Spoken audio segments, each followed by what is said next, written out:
this. The higher up, we're getting to the heavens, where God's at. So here's the temple in Jerusalem. So we have Jerusalem as the outer concentric circle, the courtyard, the holy place, and the Holy of Holies. We have the temple. And then, let's compare that with Eden. We have the dry land, which is good and helps us flourish. You go up and in a little more, you get Eden. You go up and in a little more, then you get the garden in Eden. And then at the center of the garden is this tree of life. And so the temple is another Eden. And that's just sort of the way that it was assumed in those days, because all of Israel's neighbors kind of saw these temples as cosmic mountains. And Eden would have been a cosmic mountain. You see all these kinds of images all represent this idea of how do we make sense of God's space. But Babylon was doing it in the wrong way, and so God had to scatter them. What does God do? He scatters them. I'll put this up so that we can kind of see that. He scatters them out, and one of the families he scatters is Abraham. Abraham in particular. It's Genesis 11. They build up a tower. They want to make a name for themselves. Genesis 12. God calls Abraham, and you know what he says to him? I will make a name for you. So on the one hand, they're doing it for themselves. They're building up a reputation. On the other hand, Abraham is made a name from God himself. He goes out from Babylon. Ur of the Chaldeans was that same Babylon area, the Mesopotamia area. He's leaving that area to go to the promised land. He has a son, Isaac. Isaac has a son, Jacob. And this family, at this point, is just nobodies. They don't really have a name at this point, and yet God gave them a promise that they'll have a name. Jacob, not only is he a nobody, but Jacob is kind of snaky. I mean, he had a twin, and he's grabbing at the heel, even when he's born. And he cheats out his brother, and he cheats out his father-in-law, and now he finds himself on the run. And you know where he's going? He's going back to Babylon. Open up your Bibles. Let's go to Genesis 28. Genesis 28. Verse 10. Jacob left Beersheba and went toward Haran. He's making his way toward Babylon. And he came to a certain place and stayed there that night because the sun had set. Taking one of the stones of the place, he put it under his head and lay down in that place to sleep. So he's got a stone for a pillow, and he falls asleep. Isn't the Bible funny? Like, why are we talking about him falling asleep? Okay, he dreamed. And behold, there was a ladder. My version says ladder. Tim Mackey thinks that a better translation would be ramp. Either way. Set up on the earth or the land, and the top of it reached to heaven. The same exact phrase as the Tower of Babel. Its head was in the skies. Its head up to heaven. So Jacob is now seeing a ramp that makes its way to heaven. A heaven on earth place. He's seeing Eden. And behold, the angels of God were ascending and descending on it. And behold, the Lord stood above it and said, I am the Lord, the God of Abraham, your father, the God of Isaac. He doesn't say the God of Jacob because he's talking to Jacob. Whenever you read, I'm thinking, okay, the God of Abraham, the God of Isaac, the God of Jacob. And I'm like, why doesn't he say the God of Jacob? He's talking to Jacob. The land on which you lie, I will give to you and your offspring. And he goes on giving these promises. We'll skip to verse 16. Then Jacob awoke from his sleep and said this, surely the Lord is in this place, and I did not know it. What a cool statement about heaven. that we could be in the midst of heaven and not know it. He had a dream, and he saw this ramp, this gate of heaven kind of thing. And he said, wow, God was here. And of course, he was afraid. It was a nightmare to him. He was scared. He woke up scared. And he said, how awesome is this place? This is none other than the house of God. This is the gate of heaven. And so we see that the stories were designed to be put next to each other. The Tower of Babel in Genesis 11 with Jacob's, Jacob's staircase in Genesis 28. Put both together. They use the term head in the skies and the gate of heaven. So we're meant to see these things. So we see, on the one hand, the Tower of Babel was a false Eden. On the other, we have the real thing that was shown to Jacob through a dream. What is going on? And he wakes up, and how is he feeling? He's what? He's scared. He's scared. And that just we see that all over the Bible, don't we? Moses is tending his sheep. He notices a burning bush. He's like, that thing should have really shriveled up by now. Why is it still burning? He, out of curiosity, goes up, and the angel of the Lord speaks to him, says, take off your sandals. You've got dirt and sheep poop on there. Take them off. You're on sacred ground right now. And then he has a conversation with God and says he was afraid. He was afraid. And God calls him out to save Israel from slavery, from the burning bush. In Isaiah 6, we get the call of Isaiah. We've already read this because this gives us a little insight into heaven. We've talked about this. He says, on the the year that King Uzziah died, I saw the Lord, and the train of his robe filled the temple.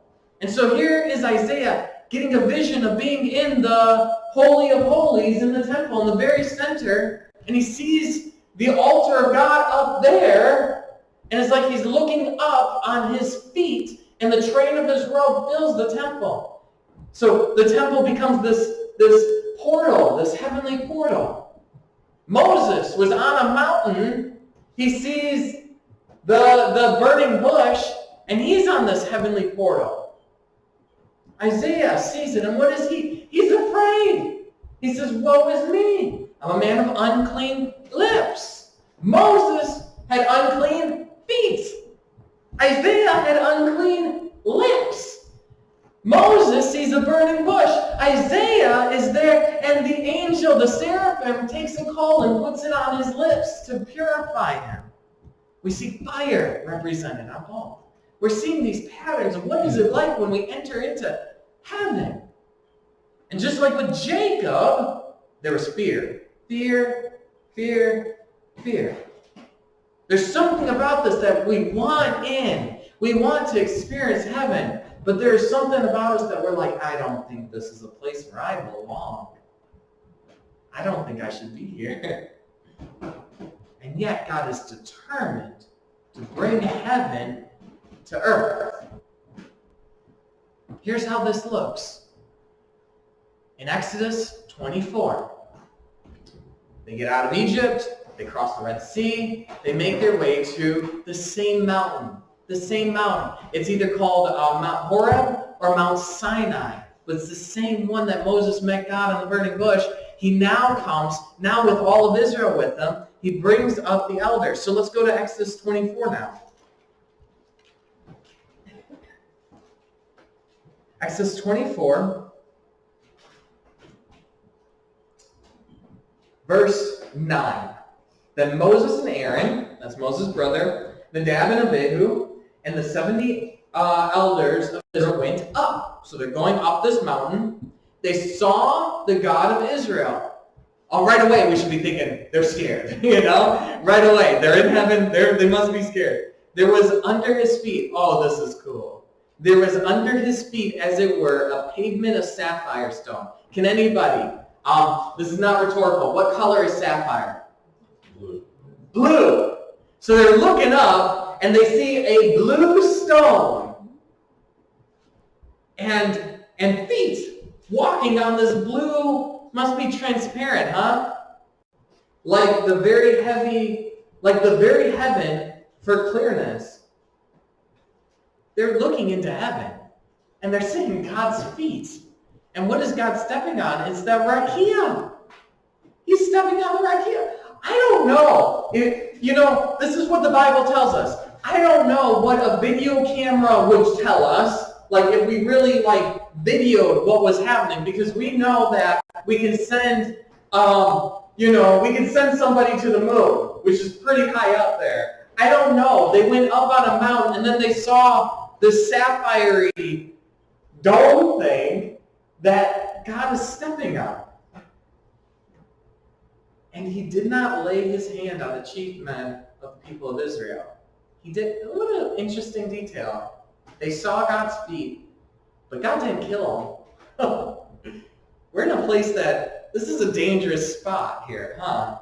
A place we don't quite belong.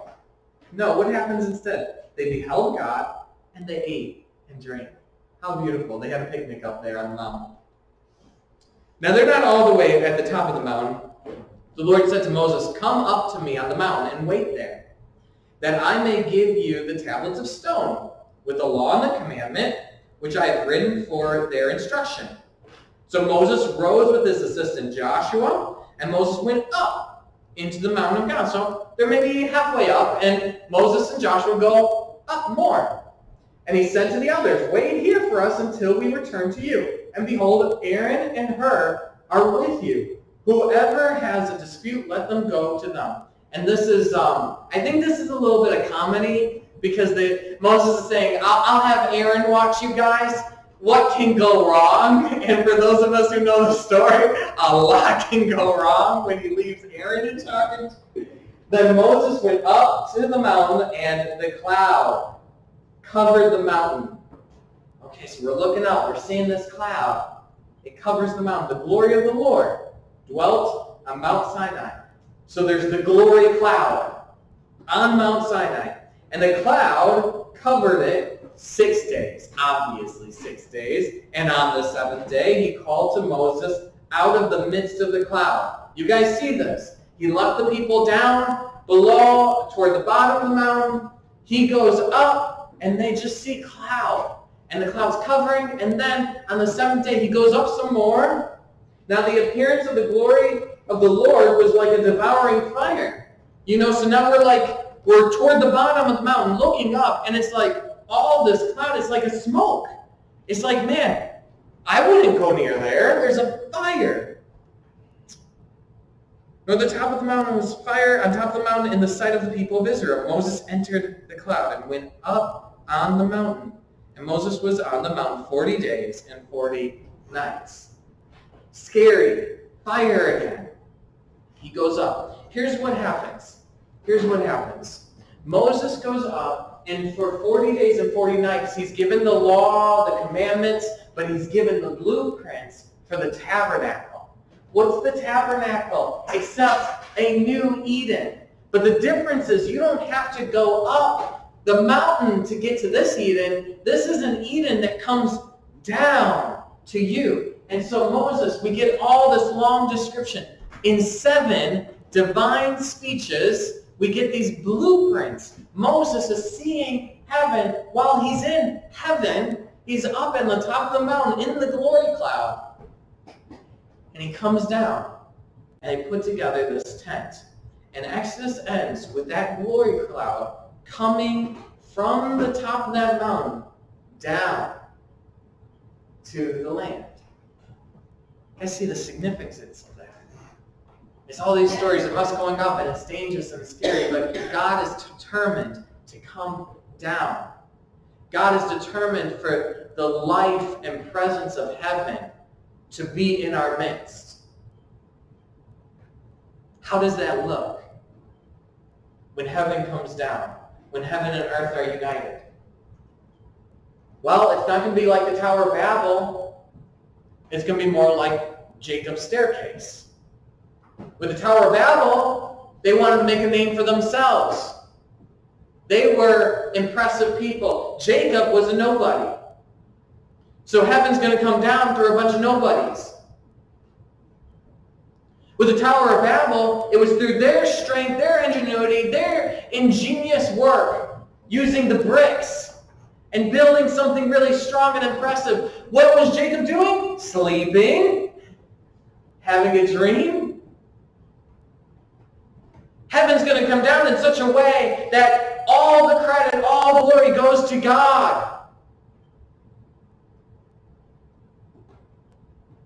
What did Jacob say when he woke up? He said, I was in heaven and I didn't even know it.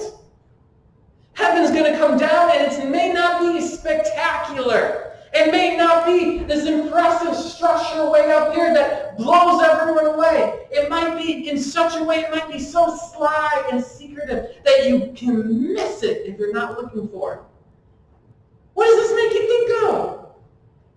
Heaven coming down in all these ways. It makes me think of, blessed are the poor in spirit. Blessed are those who mourn. Blessed are the meek. Blessed are the afflicted. Blessed are the vulnerable. It makes me think of the Sermon on the Mount, where Jesus is talking about heaven coming down to earth and what it looks like. In these subtle ways where God is moving through a bunch of nobodies in subtle ways.